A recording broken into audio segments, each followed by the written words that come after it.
శ్రీమాత్రే నమః. సద్గురు జ్యోతిషాలయం నుంచి 2025 ఆగస్టు నెల గోచార గ్రహస్థితులు, ఆ రాసులన్నీ కూడాను ఎలా గమనం ఎలా అవుతున్నాయి, వాటి యొక్క స్థానాలు ఎలా ఉన్నాయి అని చూస్తే, ముందుగా రవి ఆగస్టు 18 వరకు కర్కాటకంలో ఉంటారు, తర్వాత సింహంలో ప్రవేశిస్తున్నారు. చంద్రుడు తులారాశి నుండి 12 గ్రహాలు తిరుగుతారు. అంగారకుడు కుజుడు ఈ నెలంతా కన్యారాశిలోనే ఉంటారు. బుధుడు ఈ నెల 27వ తారీఖు వరకు కర్కాటకంలో ఉండి తదుపరి సింహంలోకి ప్రవేశిస్తున్నారు. గురు భగవానుడు మిథున రాశిలో ఉంటున్నారు. శుక్రగ్రహం ఈ నెల 19 వరకు మిథునంలో ఉండి తర్వాత కర్కాటకంలోకి ప్రవేశిస్తున్నారు. శనీశ్వరుడు ఈ నెల మొత్తం మీనరాశిలోనే ఉంటాడు. వక్రశని. రాహు ఈ నెలంతా కుంభరాశిలోనే ఉంటారు. కేతుగ్రహం ఈ నెల అంతా సింహరాశిలోనే ఉంటారు. ఈ యొక్క గ్రహాలన్నీ కూడా ఏ స్థానంలో ఉందో దాన్ని బట్టే 12 రాశుల యొక్క వారి యొక్క గోచారాన్ని బట్టి ఫలితాలు అనేది ఉంటుంది. ప్రతి ఒక్కరికి కూడా నా జాతకం ఇది ఎలా ఉంది, నాకు ఆరోగ్యం ఎలా ఉంది, నాకు ఉద్యోగం వస్తుందా, నాకు వ్యాపారం వస్తుందా, లేదా నాకు సంతానం అవుతుందా, నా జీవితం ఎలా ఉంటుంది, నా చదువు ఎలా ఉంటుంది, ఇలాంటి ఎన్నో ప్రశ్నలతో ప్రతి ఒక్కరు జాతకాలు చూస్తుంటారు. ఈ నెల ఆగస్టు నెలలో మీ గోచార గ్రహస్థితి ప్రకారం ఒక్కొక్కటిగా చెప్పుకుంటూ వస్తాను. ఇది మీ యొక్క వ్యక్తిగత జాతకానికి ఒక 30% నుంచి 40% వరకు మాత్రమే వర్తిస్తుంది. మీ యొక్క వ్యక్తిగత జాతకం, సంపూర్ణ జాతకం మీరు పుట్టిన టైంని బట్టి మాత్రమే నిర్ణయించడం జరుగుతుంది. జాతకం పడుతున్న వర్షానికి ఒక గొడుగు మాత్రమే, కానీ జాతకం జీవితం కాదు. మీరు మీ యొక్క ఇష్టదైవాన్ని, మిమ్మల్ని మీరు నమ్మండి, జీవితంలో ఎంతో గొప్ప స్థితికి వస్తారని మనస్ఫూర్తిగా ప్రార్థిస్తున్నాను. ముందుగా మొట్టమొదటిది జ్యోతిషాస్త్రరీత్యా ద్వాదశ రాశుల్లో ముందుగా మొట్టమొదటి రాశి మేషరాశి. అశ్విని నక్షత్రం 1, 2, 3, 4 పాదములు, భరణీ నక్షత్రం 1, 2, 3, 4 పాదములు, కృతికా నక్షత్రం మొదటి పాదానికి పొందించిన మీరు మేషరాశి వారిగా పరిగణించబడుతున్నారు.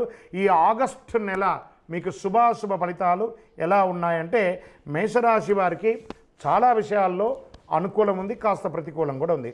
గ్రహబలం బాగా అనుకూలంగా ఉంది. 7.5 శని నడుస్తుంది, కానీ మిగతా గ్రహాలన్నీ కూడా అనుకూలంగా ఉంది. అనుకున్న పనులు అనుకున్నట్టుగా పూర్తి అవుతాయి. అనేక విధాలుగా ఆర్థిక లాభం ఉంటుంది మీరు ప్రయత్నం చేస్తే.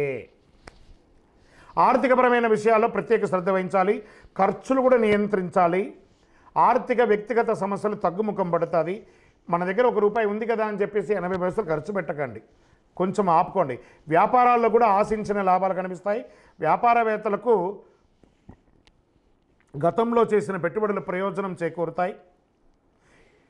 ఇంటి యొక్క మరమ్మతులు చేసుకుంటారు, వాస్తుపరంగా సెట్ చేసుకుంటారు, లేదా నూతన గృహప్రవేశం చేసుకుంటారు, లేదా భూమి పూజ చేసుకునే అవకాశాలు ఉన్నాయి. ఊహించిన దానికంటే ఎక్కువ ఖర్చు కూడా అవుతుంది. ఇంటి పనిలో డబ్బుకి కాస్త కొంచెం ఇబ్బంది పడే అవకాశాలు కూడా ఉన్నాయి. నెల మధ్య భాగంలో సోదరులతో తల్లిదండ్రుల మధ్య ఏదైనా సమస్యలు, విభేదాలు రావచ్చు, జాగ్రత్త పడండి. మనకంటే పెద్దవాళ్ళుగా ఉన్నారా, ఒక మెట్టు దిగి వాళ్ళతో ఒక సఖ్యతగా ఉంటే చాలా మంచిది. తలపెట్టిన ప్రతి ప్రయత్నం కూడా విజయవంతం అవ్వడానికి సంపూర్ణ కృషి ఉండాలి. మీరే స్వయంగా చూసుకోవాలి, ఇతరుల మీద డిపెండ్ అవ్వకండి. మాస ద్వితీయంలో ఆర్థికంగా చాలా సమస్యలు వచ్చే అవకాశాలు ఉన్నాయి. కొత్త పనులు ప్రారంభించకపోవడమే మంచిది. మానసిక ఒత్తిడి గురి కాకుండా ఉండాలి. మీ వ్యక్తిగత వృత్తి జీవితంలో కొన్ని అడ్డంకులు ఎదుర్కొనేవచ్చు. ఉద్యోగంలో వృత్తి బాగా ప్రమేయం పెరుగుతుంది, మీ యొక్క ప్రమేయం పెరుగుతుంది, మీ యొక్క ఇంపార్టెన్స్ పెరుగుతుంది. అదే సమయంలో స్ట్రెస్ కూడా ఉంటుంది, పై అధికారుల నుంచి ఒత్తిడి కూడా ఉంటుంది. గొప్ప మార్పులు అంటూ ఉద్యోగంలో ఏం రాదు. విదేశాల నుంచి ఉద్యోగ అవకాశం కోసం ఉన్న వాళ్ళకి ఇంకొక 2-3 నెలలు వెయిట్ చేయండి, తప్పకుండా వస్తుంది. నిరుద్యోగులకి మంచి ఆఫర్లు వస్తుంది, డోంట్ వరీ. ఇతరులకు మేలు జరగాలి అని చేసి మీరు చేసే మేలుని మీకే రివర్స్ అయ్యే అవకాశాలు ఉంటాయి, జాగ్రత్త పడండి. ప్రేమ వ్యవహారాల్లో కొంచెం ఆచితూచి వ్యవహారం చేయండి.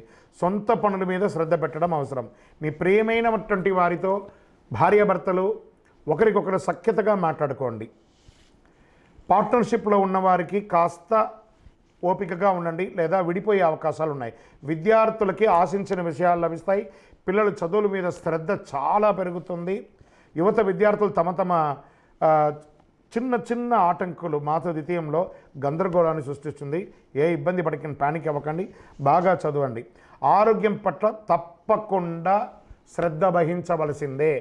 ఆహారం, వ్యాయామం ఇవన్నీ కూడా కరెక్ట్గా చూసుకోవాలి. ఈ చిరుతిండ్లు, బయట తిండ్లు తినడం వల్ల అజీర్తి అయ్యే అవకాశాలు ఉన్నాయి కాబట్టి జాగ్రత్త. ఆల్మోస్ట్ ఆల్ మీకు ఈ నెల మిశ్రమమైన చెప్పచ్చు. లలితా సహస్రనామాన్ని పారాయణం చేసుకుంటే చాలా బాగుంటుంది. షేర్ మార్కెట్ అస్సలు ముట్టుకోకుండా ఉంటే మంచిది. వ్యవసాయదారులకి చాలా బాగుంది. మీడియా రంగం వారికి చాలా బాగుంది. ఐటీ రంగం వారికి మిశ్రమంగా ఉంది. 7.5 ప్రభావం కనిపించడం ప్రారంభమవుతుంది. మేషరాశికి ఈ నెల చంద్రాష్టమం ఆగస్టు 2/8/2025 11:52 నుండి 5/8/2025 11:23 ఉదయం వరకు, మరియు రెండవసారి 30/8/2025 7:53 నుండి 1/9/2025 7:55 సాయంత్రం వరకు చంద్రాష్టం ఉంటుంది. ఈ 2 రోజులు కాస్త వాహనం నడిపేటప్పుడు, సంతకాలు పెట్టేటప్పుడు, ఇతరులతో మాట్లాడేటప్పుడు జాగ్రత్తగా ఉండండి. ఈ నెల మీకు అదృష్ట సంఖ్య 3, కలిసి వచ్చే వారం మంగళవారం చెప్పచ్చు. దక్షిణ దిశ ప్రయాణం చాలా అనుకూలంగా ఉంటుంది. మీకు ఈ నెల కార్యసిద్ధి కలిగించే రంగు ఆకుపచ్చ మరియు ఎరుపు. అనుకూలమైనటువంటి దేవుడు శ్రీ సుబ్రహ్మణ్య స్వామి ఆరాధన చాలా మంచిది. అతి శక్తివంతమైనటువంటి కరుంగాళిమాలను ధరించండి. ఆరోగ్యంగా ఉండండి, ఐశ్వర్యంగా ఉండండి. మేషరాశి వారికి 7.5 ప్రభావం చాలా గట్టిగా ఉంది కాబట్టి చంద్రాష్టమం ఈ నెల 2/8/2025 11:52 రాత్రి నుండి 5/8/2025 11:23 ఉదయం వరకు, మరియు 30/8/2025 7:53 ఉదయం నుండి 1/9/2025 7:55 సాయంత్రం వరకు చంద్రాష్టం ఉంటుంది.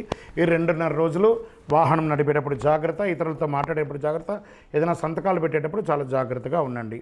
మరి ఈ నెల మీకు అదృష్టం ఇచ్చే సంఖ్య అనుకుంటే 3, మంగళవారం చాలా కలిసి వస్తుంది. దక్షిణ దిశ ప్రయాణాలు చాలా అనుకూలంగా ఉంటుంది. కార్యసిద్ధి కలిగించే రంగు మీకు ఆకుపచ్చ మరియు ఎరుపు కలిసి వస్తుంది. శ్రీ సుబ్రహ్మణ్య స్వామి వారికి ఆరాధన చేయండి. సుబ్రహ్మణ్య స్వామి దేవాలయంలో ఒక 19 ప్రదక్షిణాలు చేయండి. అతి శక్తివంతమైనటువంటి, అన్నిటికంటే కూడా మీ యొక్క జాతకంలో అన్ని రకాలుగా కలిసి రావడానికి అతి శక్తివంతమైనటువంటి ఈ కరుంగాలి మాలను ధరించండి. ఈ కరుంగాలి మాల మన దేవాలయంలో 48 రోజులు పూజ చేసి సిద్ధంగా ఉంటుంది. మరియు మీ యొక్క వ్యక్తిగత జాతకం తెలుసుకోవాలనుకుంటే ఈ కింద కనబడుతున్న మన నంబర్కి ఫోన్ చేసి లేదా వాట్సాప్ చేయండి. మీ యొక్క date of birth, time of birth, place of birth, మీ సంపూర్ణ జాతకం కూడా చెప్పబడుతుంది. మీ ఇష్టదైవాన్ని ప్రార్థన చేయండి. మీ యొక్క రాశి ఫలితాలన్నీ కూడా అఖిలాండకోటి బ్రహ్మాండ నాయకుడు శ్రీ ధర్మశాస్త్ర అయ్యప్ప స్వామి వారి 18 అవతారముల దేవాలయం తిరుపతిలో బ్రహ్మశ్రీ డాక్టర్ చంద్రమౌళి గురుస్వామి గారు నిర్మించి సమాజానికి అంకితం ఇచ్చారు. మీకోసం, లోకక్షేమం కోసం ప్రార్థన చేస్తాము. వందే మాతరం, వందే మాతరం, వందే మాతరం. చంద్రమౌళి వెంకటేష్ శర్మ గురుస్వామి. నమస్కారం.